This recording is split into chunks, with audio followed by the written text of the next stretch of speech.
আসমুদ্র হিমাচল ভারতবর্ষের এই তীর্থভূমিতে ছড়িয়ে ছিটিয়ে রয়েছে নানান অজানা সতীপীঠ, শক্তিপীঠ ও তন্ত্রপীঠ। আর সেই সব সতীপীঠ, তন্ত্রপীঠ এবং শক্তিপীঠে রয়েছে মায়ের নানান লীলার দর্শন। আর সেসব লীলার দর্শনে যুগ যুগ ধরে ছুটে এসেছে সাধক থেকে পরিব্রাজকরা। আর সেই সব জায়গার অজানা ইতিহাস নিয়ে আমাদের নতুন প্রতিবেদন মহাশক্তির মহামায়া।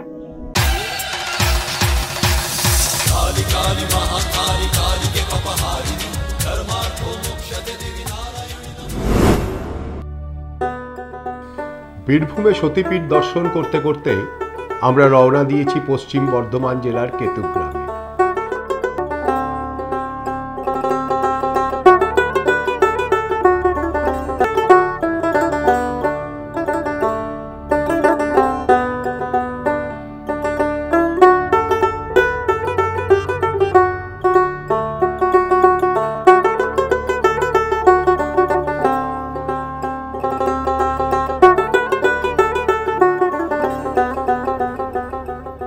ইতিহাস এবং লোকশ্রুতি ঘাটলে দেখা যায় এই বর্ধমান জেলায় সতীপীঠের সংখ্যা মোট ৩টি। অজয় নদীর তীরে অবস্থিত এই কেতুগ্রাম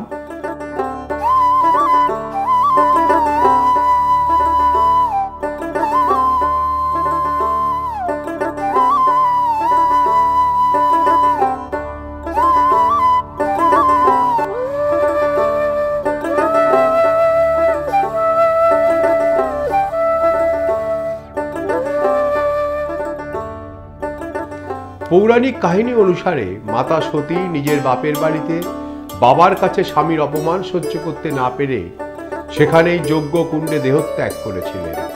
তারপরই শিব সতীর মৃতদেহ কাঁধে নিয়ে তাণ্ডব নৃত্য চালু করেন। মহাদেবের তাণ্ডব নৃত্যে পৃথিবী ধ্বংসের আশঙ্কায় বিষ্ণু তার সুদর্শন চক্র দ্বারা মাতা সতীর দেহ ৫১টি খণ্ডে খণ্ডিত করেন। সেই দেহখণ্ডগুলোই যে যে স্থানে পড়েছিল সেখানেই তৈরি হয়েছে এক একটি করে সতীপীঠ। সেই রকমই একটি সতীপীঠ হলো বাহুলা সতীপীঠ।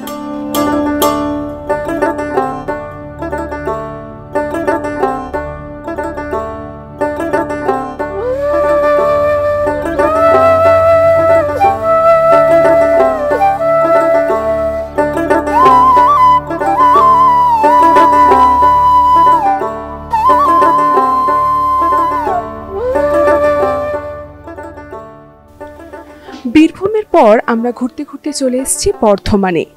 বীরভূমে যেরকম আমরা দেখেছিলাম ৫১ সতীপীঠের ৫টা পীঠ, আর আমরা এখন চলে এসেছি বর্ধমানে। এই বর্ধমানে ৫১ সতীপীঠের ৩টে সতীপীঠ আছে। আমরা এই মুহূর্তে উপস্থিত হয়েছি বহুলা দেবীর মন্দিরে, যেখানে কিনা সতী মায়ের বাম হস্ত পড়েছিল। আসুন জেনে নিই এখানকার কিছু অজানা কথা। অনেক বছর আগে এই গ্রামে তিলি বংশজাত ভূপাল নামক এক রাজা বাস করতেন। সেই রাজার একটি ছেলে ছিল, তার নাম চন্দ্রকেতু। মনে করা হয় চন্দ্রকেতুর নামেই এই গ্রামের নাম হয়েছে কেতুগ্রাম। প্রাচীন তত্ত্বের বিচারে এই কেতুগ্রামের বয়স অনেক। এই কেতুগ্রামে মরাঘাট মহাতীর্থ বলে একটি জায়গা রয়েছে। অনেক ঐতিহাসিকদের মতে শিবচরিত গ্রন্থে রণখণ্ড বলে যে জায়গার উল্লেখ করা হয়েছে সেটি আসলে কেতুগ্রামের মরাঘাট মহাতীর্থ নামক জায়গাটি। এখানে দেবীর ডান কুনুই পড়েছিল, তবে এটা নিয়ে মতান্তর আছে। লোকমতে কেতুগ্রামে বাহুলা দেবীর সাথে ভৈরব ভীরুকের অবস্থান।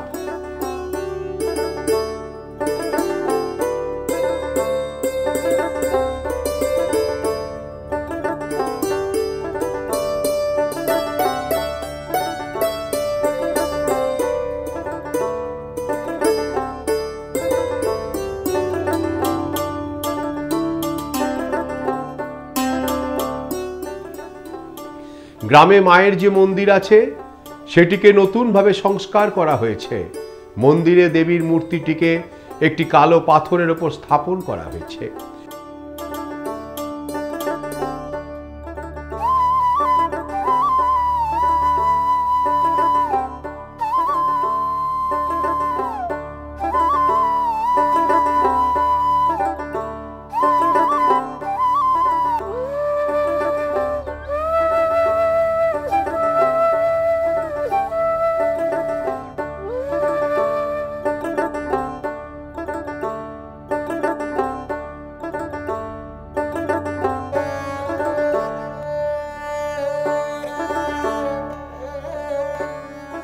দেবীর মুখ বাদে সারা শরীর সুন্দর বস্ত্র দ্বারা আবরণ করা থাকে।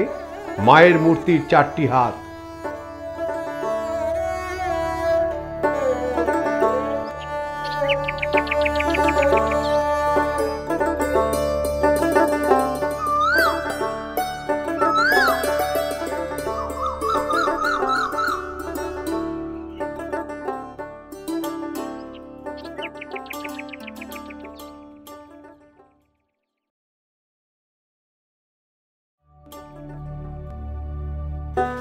মায়ের পাশেই রয়েছে অষ্টভুজ গণেশের মূর্তি।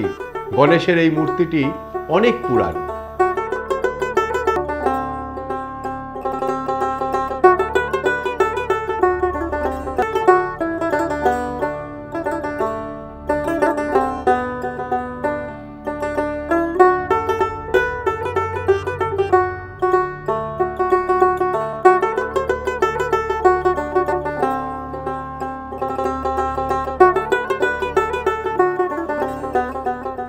মা এখানে স্বামী পুত্র নিয়ে একসাথে বাস করেন। এখানে দেবীর নিত্য পূজা হয়।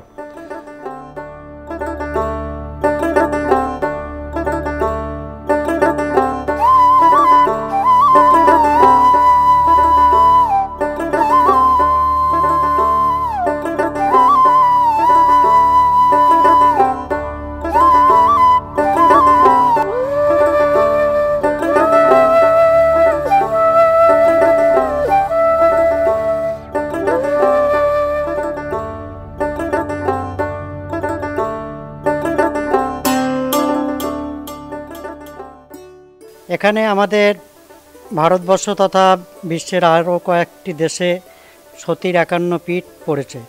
আমাদের ভারতবর্ষের মধ্যে পশ্চিমবাংলায় 13টা সতীপীঠের উল্লেখ আছে। তার মধ্যে বর্ধমান জেলায় 4টে। 1 নম্বরে আমাদের এই দেবী বহুলা। এখানে বাম বাহু পড়েছিল। মায়ের নাম বাহুলক্ষ্মী এবং মায়ের যে ধ্যান মন্ত্র সেটা হলো ওং ধ্যাইচ্ছি বহুলাং নগেন্দ্র তনয়াং পদ্মস্থানং শোভাম দৌভিকঙ্কতিকাং বরাভয় যুক্তাং দশান্নিতাম শোভিতাম নিদ্রাবেশ বসঞ্চিতাং ত্রিনয়নাং বাগুযুক্ত পুত্রান্বিতাম গৌরাঙ্গীং মণিহার কণ্ঠনমিতাং চিন্তাং সুখং কামদং হ্রিং বহুলক্ষ্মী ভগবত দুর্গাদেব্যায় নমঃ। মায়ের প্রণাম মন্ত্র হলো নম বহুলায়াং চতুর্ভুজাং পতিপুত্র সমন্বিতাম নমস্তে ভীরকোপত্না সর্বসিদ্ধি প্রদায়িনী। এখানে নিশ্চয় আপনারা বুঝতে পারছেন যে মা পতিপুত্র নিয়ে ডানে বায়ে পদ্ম ফুলের উপর মধ্যখানে বিরাজ করছেন এবং মায়ের দক্ষিণ দিকে যে একটি গণেশ আছেন উনি হলেন অষ্টভুজ গণেশ, যা আমাদের ভারতবর্ষে 4টে আছে। আমাদের বাংলার মধ্যে এই একটাই আমাদের এই মন্দিরে। এখানে সারা বৎসরই উৎসব মুখরিত হয়ে থাকে। পয়লা বৈশাখ থেকে আমাদের বাংলা নববর্ষে উৎসব শুরু হয়। বিশেষ যাগযজ্ঞ হোম ইত্যাদি এবং তার সঙ্গে প্রসাদ বিতরণ অনেক কিছু আইটেম থাকে। তারপর আমাদের জ্যৈষ্ঠ মাসে জয় মঙ্গলবার, আষাঢ় মাসে স্বস্তায়ন। এটার বৈশিষ্ট্য হলো 108 ঘড়া গঙ্গা জল আমাদের গ্রামের ভক্তবৃন্দরা নিয়ে আসে এবং সেই জল গণেশ এবং মাকে পূর্ণ স্নান করানো হয় ওই একটা দিন। তারপর এখানে আছে আপনার ভাদ্র মাসে ওটা গণেশ চতুর্থী, যে অষ্টভুজ গণেশ দেখলেন ওনার বিশেষভাবে পুজো হোম যাগযজ্ঞ ইত্যাদি হয়ে থাকে। তারপর আমাদের দীপাবলি একটা বিরাট অনুষ্ঠান। এখানে পুরো মন্দির প্রাঙ্গণ আলোকমালায় সুসজ্জিত করা হয়। তারপর আছে আমাদের গ্রামের 5 জনকে নিয়ে নবান্নের দিন ঠিক করে নবান্ন উৎসব, সেটাও একটা বড় ধরনের উৎসব। আর সব থেকে বড় উৎসব হলো আমাদের দুর্গাপুজো এবং দোল পূর্ণিমা। 5-7 দিন ধরে এখানে উৎসব চলে। আমাদের এখানে বলি প্রথা এখনও প্রচলিত আছে। চাল কুমড়ো বলি, একাধিক পাঁঠা বলি, তাছাড়া সবশেষে মহানবমীর তিথিতে অশুভ শক্তির বিনাশ এবং শুভ শক্তির প্রকাশ হিসাবে একটা মোষকে বলি করা হয়। আমাদের এখানে মায়ের ওই মোষের মাথা সারা রাত্রি মায়ের গর্ভগৃহে রেখে দেওয়া হয় এবং সেটা স্বপ্ন ঔষধে পরিণত হয়। বিভিন্ন রোগের ওষুধ হিসাবে বিনামূল্যে এখান থেকে ওই ওষুধ দেওয়া হয়, যেমন হাঁপানি, টানের রোগ, মহিলাদের সূতিকা ইত্যাদি, অম্বল, গ্যাস ইত্যাদি রোগের উপশমের জন্য আমরা বিনা পয়সা এটা দিয়ে থাকি। এই হলো এখানকার মন্দিরের অন্যতম বৈশিষ্ট্য। মাকে রোজ অন্নভোগ দেয়া হয়।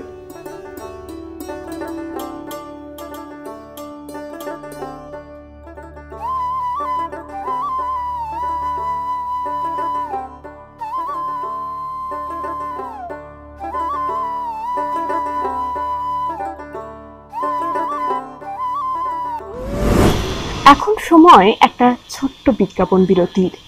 বিরতির পর ফিরে আসবো আরো অজানা ইতিহাস নিয়ে।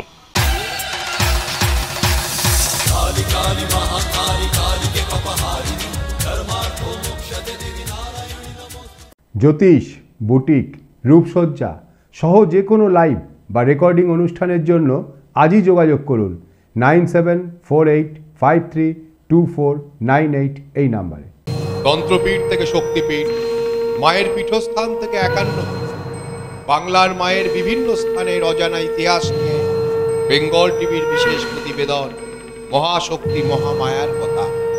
আগামী 2রা নভেম্বর সোমবার থেকে প্রতিদিন দুপুর 3টেয় বেঙ্গল টিভিতে দেখুন মহাশক্তি মহামায়ার কথা।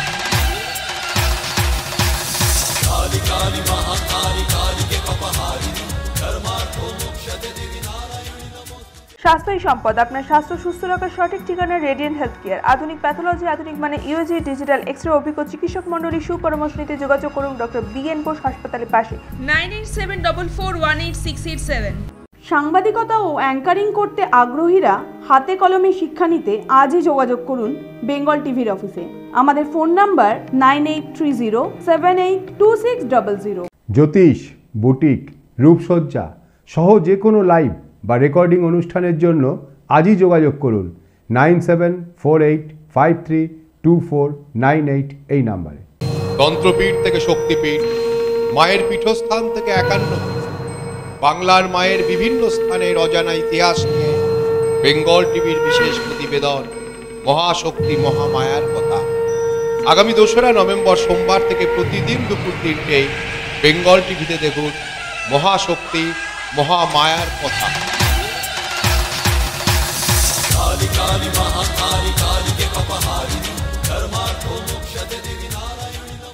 স্বাস্থ্যই সম্পদ। আপনার স্বাস্থ্য সুস্থ রাখার সঠিক ঠিকানা রেডিয়েন্ট হেলথ কেয়ার। আধুনিক প্যাথোলজি, আধুনিক মানে ইউজি, ডিজিটাল এক্স-রে অভিজ্ঞ চিকিৎসক মণ্ডলী সুপরামর্শ নিতে যোগাযোগ করুন ডক্টর BN বোস হাসপাতালের পাশে 9874418687।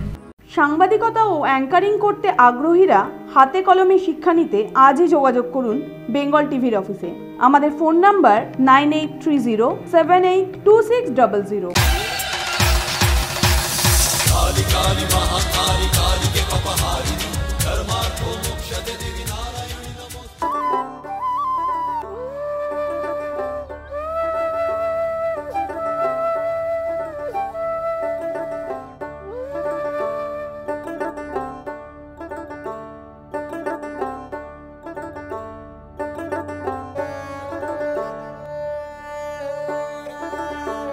সেবা আমাদের ভোর 4টের সময় মন্দির খুলে দেওয়া হয়, তখন ভক্তিমূলক গানে মানে সব ভক্তদের জাগরিত করা হয়। তারপর মায়ের মন্দির পরিষ্কার পরিচ্ছন্ন করে আবার 7টা 8টার মধ্যে মায়ের প্রথম পুজো শুরু হয়। তাছাড়া ভক্তবৃন্দরা যখন আসেন তখনই পুজো করা হয়। এখান থেকে বহু দূর জায়গা থেকে ভক্ত আসেন, যেমন আমেরিকা, লন্ডন ইত্যাদি জায়গা থেকেও ভক্ত আমাদের এখানে সমাগম হয়। তারপর মহাপুজো করার পর আমাদের ভোগের ব্যবস্থা করা হয়, অন্নভোগ, অন্ন ব্যঞ্জন ইত্যাদি নানা রকম পরমান্ন সমস্ত কিছু সহযোগে। মায়ের ভোগে থাকে 5 রকম ভাজা, তারপর একটা তরকারি, একটা ডাল, পরমান্ন ইত্যাদি। এবং মায়ের মাছ ভোগও হয়, সেটা প্রত্যেক দিন যে দিতে হবে এমন কোনো নিয়ম নাই। মায়ের পুকুরে বা কোনো ভক্তবৃন্দ দিলে পরে মাছ ধরলে সেগুলো আমাদের নিবেদন করা হয়। বাহুলা মন্দির দুর্গাপুজোর সময়, বিশেষত মহানবমীর দিন ধুমধাম করে মায়ের পুজো করা হয়। নবরাত্রির সময় খুব ভিড় হয়, তাছাড়াও শিবরাত্রির সময়ও ভিড় ভালোই হয়। দোলযাত্রার সময় মন্দিরে 1 সপ্তাহ ধরে উৎসবের আয়োজন করা হয়, সেই সময় মন্দিরে অনেক ভক্তর সমাগম হয়।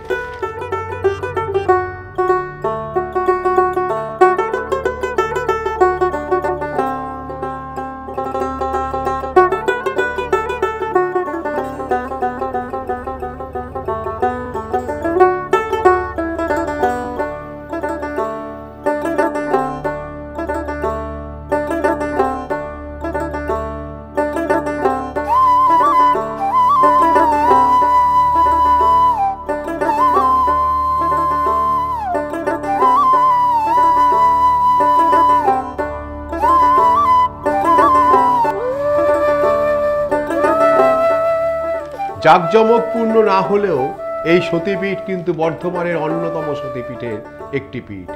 তাই বর্ধমান আসলে একবার হলেও এই সতীপীঠ কিন্তু আপনাকে আসতেই হবে।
মহাশক্তির মহামায়ার কথা এখন এই পর্যন্তই।